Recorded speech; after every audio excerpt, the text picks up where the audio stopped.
Identify the category of the triangle given, then solve the triangle.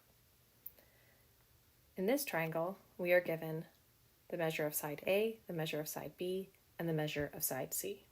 So this is clearly an SSS triangle. And for this triangle, there's only one triangle possible. So we just do our normal solving. Okay, so what will we be looking for? Well, alpha,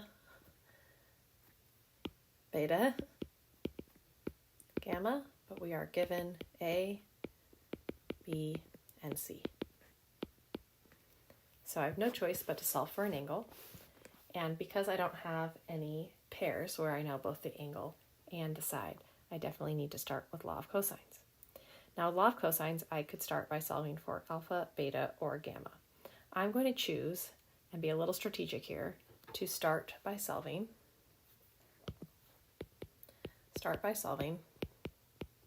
for the angle across from the largest side.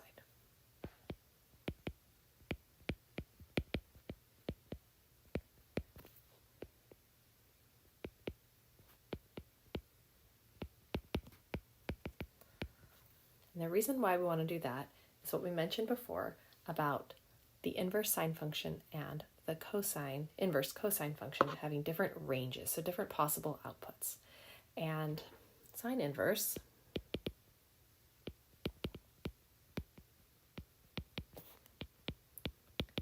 can't give an obtuse angle.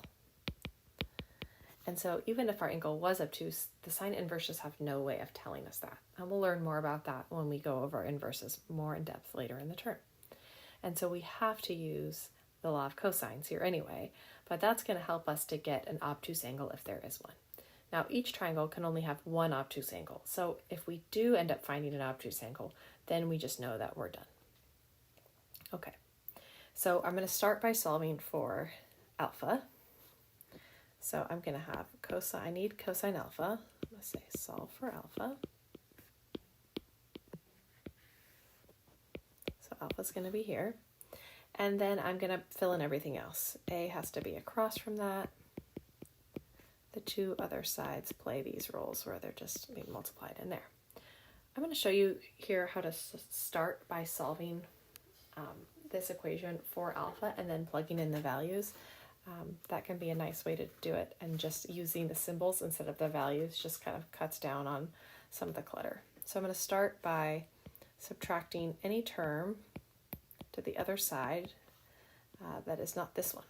So that's what's left.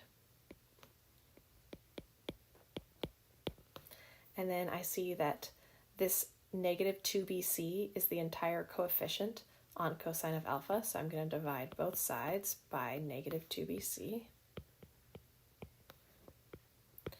That just leaves me with what I see here. And on the other side is just cosine of alpha. Now this is the input for this function cosine. Oops. And this is the output for that function. Now, if I want those to trade places, then I also need to trade out my function. I need to trade it to cosine inverse function. But if I do that, then this equation still holds, but with them swapping places. So this is now alpha, and then if I saved enough room in here for the rest of it, this is going to go in here.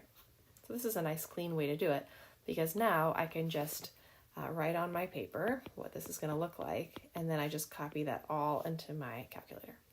All right, so A is 20, so 20 squared minus B squared minus C squared all over minus 2 times B times C.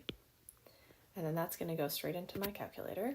So when I pull that in, I'm going to have cosine inverse, and then go back to the main page and do my division symbol. And then I'll have 20, and then notice that this exponent here is off in the corner. Minus 14 squared minus 13 squared. On the bottom, I get negative 2 times 14 times 13. So here I don't have any intermediate calculations until I'm ready to report my alpha. So here I get alpha is approximately 95.5 2. And if I want to record a couple more, I could do like 177 in case I need that later. And then I'm going to go ahead and record that up here, 95.52. I'll just round it for my reporting. And now I've got 1 down, 2 to go. Now this I can see is an obtuse angle, and each triangle can have at most 1 obtuse angle. So if I found it, and the whole problem with using law of sines, well, I guess there were 2, right? One, we couldn't use it for that one. But the other issue was it's not able, sine inverse is not able to find obtuse angles. And so if we've already found our obtuse angle, well then, we don't need to worry about that. And now we have a pair. So it seems like the 2 things we have to be wary about with law of sines was not having a matching pair or not being able to find an obtuse angle.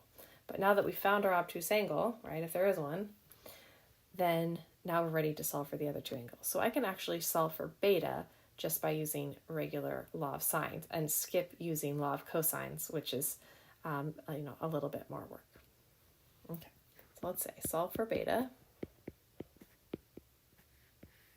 Okay, so I definitely need sine of beta here, and then that's going to be over the value of b, and then I can use either angle. So when I go up here, sorry, I only know 1 angle, that's alpha. So here's where I'm going to use that kind of elongated value here. I'm going to use sine of 95.5177. Just be extra careful, and that'll just help me there. And then since this is my alpha, right, I need a underneath, and a has the value of 20. Okay, I can multiply both sides by 14. When I do that, 14 ends up on top here. All over 20. And then I could just do sine inverse. So when I'm doing the sine inverse, if you get confused about that, sometimes I just like to box my in and out. And then when I change to the sine inverse, I know those just switch. So now I've got this big thing in here. And then what's that going to equal? Well, they just switch. So now beta was the input of sine, but it's the output of sine inverse. So let's see what we get for beta.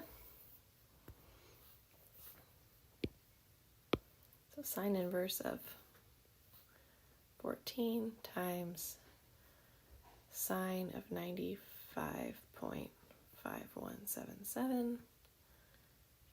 Boom. And then divided by 20. So we get 44.17 will work. Degrees. I'll be done with that for a minute. I'll go back up here. 44.17 degrees. And now I am almost done. I just have my gamma. Now the gamma I can just solve by doing, I could be doing law of sines again, but once you know 2 angles and you're feeling pretty confident, you've worked really hard so far, let's just solve for gamma by taking gamma is just 180, subtract those other 2 angles. Okay. So I get 180 minus 95.52 minus 44.17, and I get, 40.31. Okay.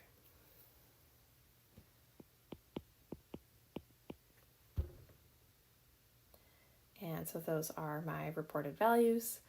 If I wanted to be extra clear, I could say, I could take this and, just show some kind of, order that, this is my final result down there.